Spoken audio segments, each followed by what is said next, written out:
Baik, halo semuanya. Jadi setelah lama saya tidak membuat video terkait dengan IT dan juga segala macam yang berhubungan dengan IT, maka saya kemudian membaca respon dari video-video yang sudah pernah saya buat dan email yang masuk. Mohon maaf juga baru bisa merespon karena saya sempat kehilangan akun ini, tapi kemudian alhamdulillah bisa kembali lagi. Di dalam email-email yang sudah masuk sudah saya sebenarnya jelaskan karena sudah saya balas satu persatu, dan dari begitu banyak sekali respon yang masuk dan dari komentar yang telah ada, saya dapetin dua studi kasus yang diminta untuk bisa dibahas. Jadi yang pertama tentang sistem tata kelola, bagaimana cara menjual kepada top manajemen atau BOD agar bisa membuat sistem dan tata kelola TI di lingkungan perusahaan. Nah, yang masuk ke saya itu ada dua macam. Yang pertama adalah perusahaan manufacturing.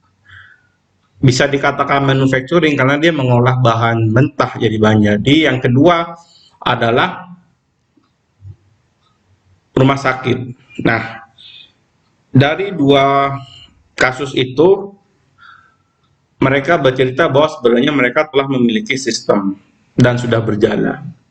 Namun ketika adanya pengembangan dan juga mengikuti perkembangan teknologi yang sudah ada, tim TI sendiri menginginkan adanya suatu perubahan. Namun seperti halnya yang terjadi di tempat-tempat yang lain itu, perubahan di bidang IT itu sering sekali dipandang sebelah mata karena memang cost-nya gede dan juga manfaatnya tidak langsung terasa pada saat itu juga. Berbeda halnya ketika kita menanamkan modal penambahan alat untuk produksi dan lain sebagainya. Namun perlu diketahui juga bahwa IT bagi perusahaan yang sudah maturity level sistemnya sudah tinggi, itu menjadi suatu bagian yang tidak bisa terpisahkan. Jadi hanya semacam tools juga dalam production maupun dalam manajemen. Nah, untuk itu saya akan coba jelaskan secara terperinci ya, seperti yang saya bilang di awal terkait dengan penyusunan kuesioner atau bagaimana cara memulai untuk menjual kepada BOD atau top manajemen di organisasi kawan-kawan sekalian. Baik, kita mulai dengan why. Kenapa kita mulai dengan kata why? Karena semua hal yang timbul dan semua hal yang kalian lakukan itu harus memiliki alasan atau reason. Mengapa kalian ingin membuat suatu tata kelola TI di perusahaan atau organisasi kalian? Gitu loh. Kebanyakan perusahaan-perusahaan yang akan menyusun tata kelola ini, mereka sebelumnya sudah mengadopsi suatu sistem dan memakai aplikasi lah di dalam proses bisnisnya, sehingga mau nggak mau ketika mereka dilakukan audit ISO atau penyusunan tata kelola, itu diminta untuk membuat tata kelola TI di samping tata kelola perusahaan itu sendiri. Nah, itu bisa menjadi alasan mengapa kenapa kalian butuh tata kelola, atau mungkin bisa jadi jika perusahaan kalian itu ingin mencapai titik tertentu atau scaling up lah istilahnya. Nah, itu bisa dijadikan alasan mengapa Anda perusahaan atau organisasi kalian membutuhkan tata kelola. Yang pertama dilakukan adalah memahami renstra perusahaan atau rencana strategis perusahaan. Bagaimana perusahaan berkembang, bagaimana 5 tahun perusahaan yang lalu kondisinya, dan 5 tahun ke depan. Jadi kalian harus memiliki suatu parameter yang terukur dan itu sejalan dengan apa yang diinginkan perusahaan. Jangan sampai sistem atau aplikasi yang kalian pakai itu tidak sejalan atau tidak selaras dengan nilai-nilai yang ingin dicapai perusahaan. Di dalam Resta perusahaan, mereka akan baru kita bisa menggambarkan secara detail secara menyeluruh atau holistik ke dalam 4 hal yang COVID bilang sebagai apa namanya? Bagaimana kita memahami enterprise, konteks, and strategi. Jadi poin itu didapat dari Renstra dan juga wawancara terhadap BOD atau top manajemen jika memungkinkan. Atau jika kalian tidak bisa mendapatkan itu, kalian bisa membaca dari annual report 5 tahun terakhir. Jadi seperti apa perusahaan itu berkembang dan bagaimana peran IT di dalamnya. Oke ya. Nah, di dalam Renstra itu kalian akan dapatkan visi misi perusahaan. Nah, memahami strategi perusahaan adalah memahami visi dan misi perusahaan. Jadi apa yang ingin dicapai perusahaan? Direktur bisa berganti setiap tahun, tapi visi misi kalau terlalu naif kalau setiap tahun juga berganti. Mereka pasti punya skala prioritas, skala jangka pendek, jangka menengah, dan jangka panjang untuk biar agar perusahaan yang kalian miliki itu sustain dan juga terus bertahan sampai sepanjang yang bisa dilakukan. Nah, dari visi misi perusahaan, yang pertama kali dilakukan adalah memahami langkah maju perusahaan. Artinya, di dalam visi misi, kalian harus dapat menjabarkan poin apa aja sih yang akan dilakukan dalam mencapai visi dan misi tujuan perusahaan tersebut. Sehingga nantinya bisa diharapkan perusahaan itu apa yang kalian buat itu juga bisa selaras dengan langkah yang akan diambil oleh perusahaan ke depan. Jadi visi misi itu pasti breakdown ke dalam poin-poin yang kemudian bisa diselaraskan jadi suatu program atau kegiatan atau kemudian berfokus pada penganggaran dan lain sebagainya. Jadi visi misi perusahaan itu menentukan segalanya. What drive matters, ya ini dia visi misi perusahaan yang driving kalian untuk bisa menentukan langkah selanjutnya. Yang kedua adalah memahami profil risiko perusahaan. Jadi jika kita melihat perusahaan itu tantangannya apa sebenarnya. Jadi jika dengan memahami langkah maju perusahaan, maka kita juga akan memahami tentang profil risiko perusahaan. Katakanlah gini, jika perusahaan menginginkan adanya suatu perluasan bisnis usaha misalkan, dalam hal ini kalau perkebunan ya, kalau di perkebunan misalkan, kita akan memperluas kebun dan atau melakukan diversifikasi terhadap jenis tanaman, jenis pangan yang akan diproduksi. Atau di rumah sakit misalkan kita akan rumah sakit itu memiliki keinginan untuk menambah layanan. Misalkan dari sebelumnya tidak memiliki hemodialis untuk cuci darah, tempat untuk cuci darah, maka perusahaan akan membangun cuci darah untuk dalam waktu 5 tahun ke depan. Nah, ketika kita tahu tujuan dari perusahaan itu, kita harus tahu profil risikonya apa. Jika misalkan pembangunan gedung tempat untuk cuci darah, layanan untuk cuci darah tidak tercapai, itu risikonya apa saja? Secara bisnis, secara potensial risk itu tetap harus kita lakukan analisis. Terus kemudian terhadap misalkan tadi contohnya memperluas kebun atau diversifikasi produk. Nah, jika itu tidak dilakukan, apa yang akan terjadi bagi perusahaan? Jadi risiko-risiko yang akan muncul akibat langkah maju perusahaan tadi itu juga harus dianalisis. Itu baru kita memahami, oh profil risiko perusahaan kalau dia tidak mencapai tujuan ini, maka ini ada risiko yang membayangi, kira-kira gitu. Nah, sejauh mana risiko itu membayangi, kita harus melakukan yang pertama analisis terkait profil risiko perusahaan. Jadi kita membuat list, semacam list terhadap risiko-risiko yang akan muncul di organisasi, di perusahaan, atau di rumah sakit tadi, tentang apa saja yang kira-kira bisa merugikan masyarakat, merugikan organisasi, perusahaan, atau pihak ketiga, dalam hal ini klien.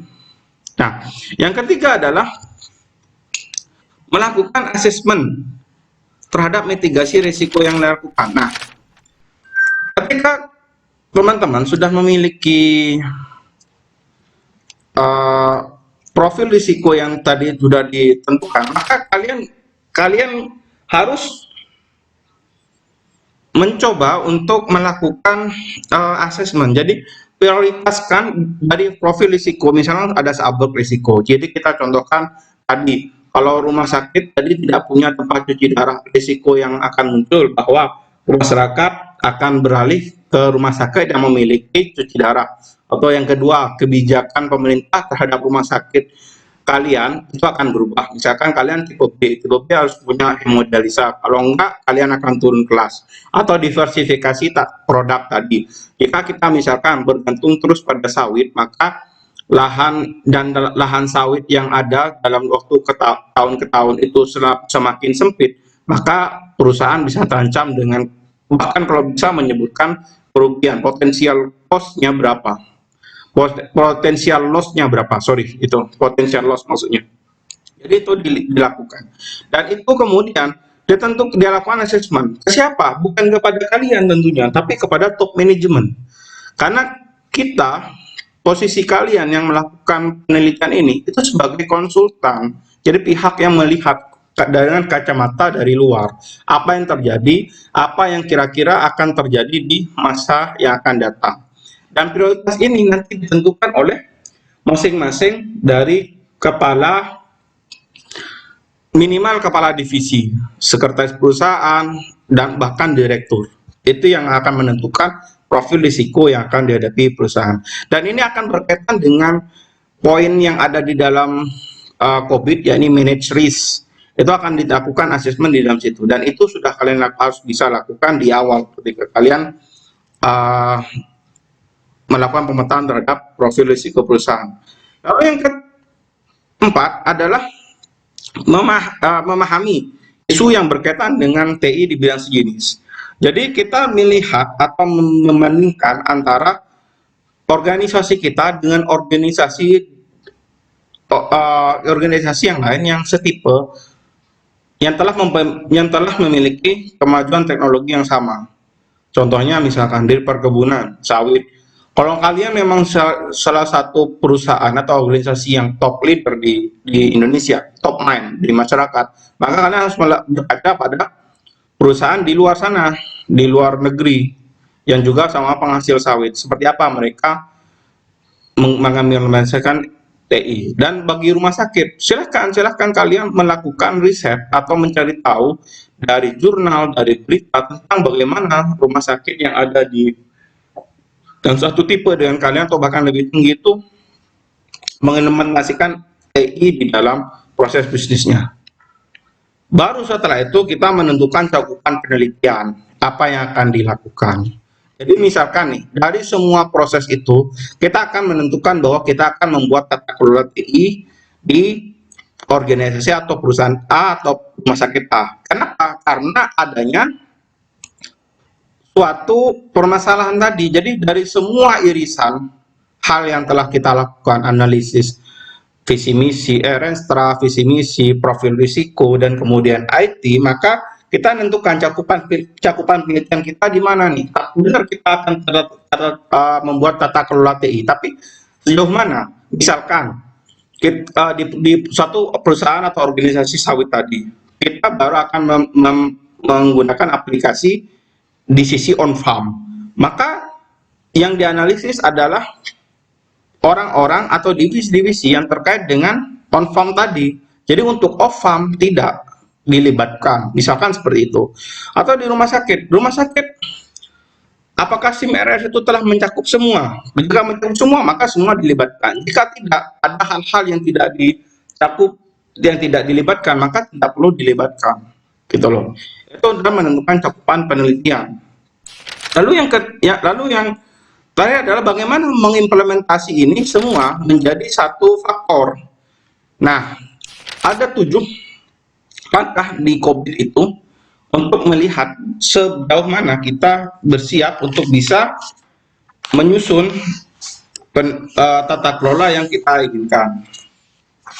Oke, nah 7 ini ada di dalam chapter 5. Jadi connecting with the COVID 2019 implementation guide. Oke. Ada 7 fase di sini. Saya sudah buatkan diagramnya. Nah, yang pertama adalah what are the drivers. Jadi apa yang ingin kalian gugah di dalam proses penelitian kalian ini, dalam proses penyusunan tata kelola ini? Apakah karena perusahaan telah membuat aplikasi dan kemudian ini ingin dibuat jauh lebih besar atau di scaling up? Nah, atau ada keinginan dari manajemen untuk bisa mendukung arah kebijakan yang berkaitan dengan TI, maka itu akan bisa menjadi the driver sekalian atau pemacu atau yang sesuatu yang menuntun dan menuntut kalian ke dalam proses selanjutnya. Lalu yang kedua adalah where are we now? Fase ini adalah untuk mencari tahu seperti apa yang kita miliki saat ini. Misalkan SIM-RS kita seperti apa saat ini? Apakah semuanya sudah terintegrasi?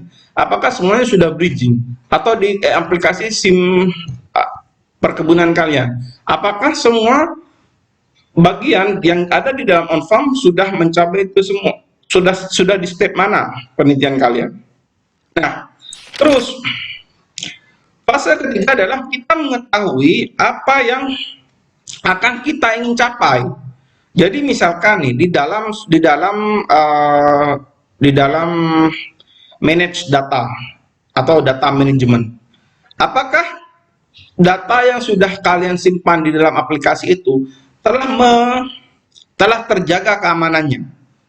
Atau bagaimana cara kalian mengimplementasikan penyimpanan data di dalam perusahaan atau organisasi atau rumah sakit kalian? Apakah pengamanan itu sudah sesuai dengan ISO yang sudah ada atau sudah diharapkan atau seperti apa? Maka ini ada levelnya. Jadi nanti diukur, Pak. Where are we now? Di mana kita saat ini?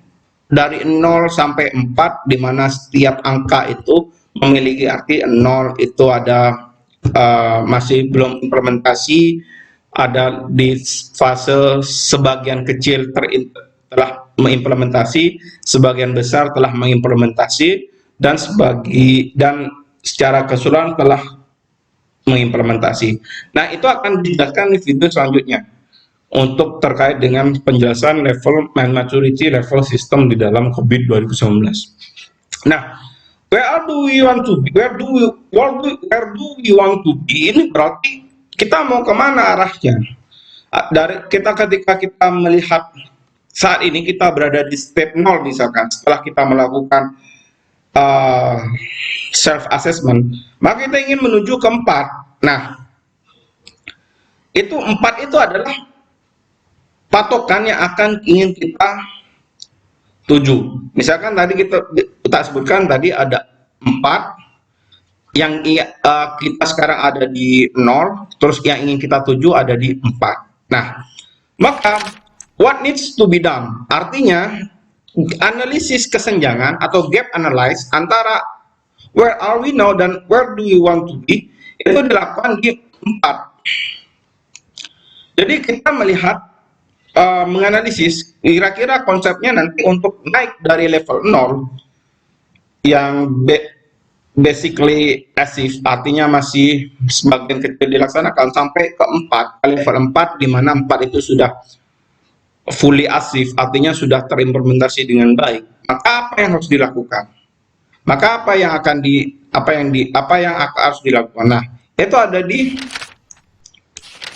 how do we get there, gitu. Nah, how do we get there? Ini harus berisi tentang langkah implementasi dan juga progres dari proses yang tadi sudah dilakukan dari gap analyze tadi. Jika kita tadi berada di level 0, maka untuk menuju ke level 4, itu apa yang harus dilakukan? Itu harus tertata atau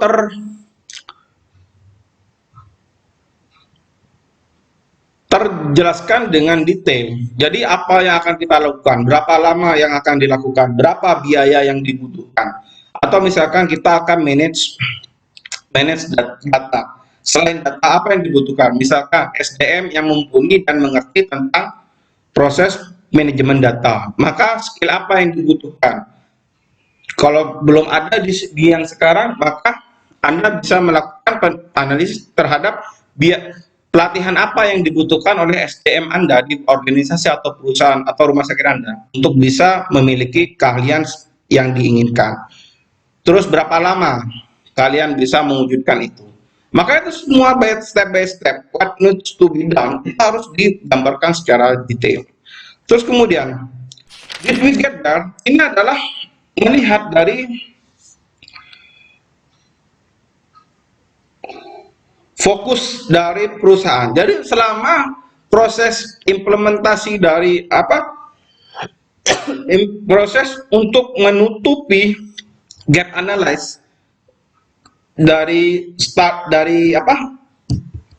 kita saat ini menuju status kita yang akan datang dari level 0 ke level 4, maka kita juga tidak bisa naif dengan meninggalkan tugas-tugas yang berjalan secara normal gitu. Jadi jangan sampai proses penaikan level ini mengganggu proses bisnis utamanya. Jadi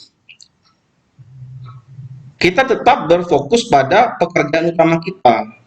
Maka dari itu, kita akan dilakukan monitoring terhadap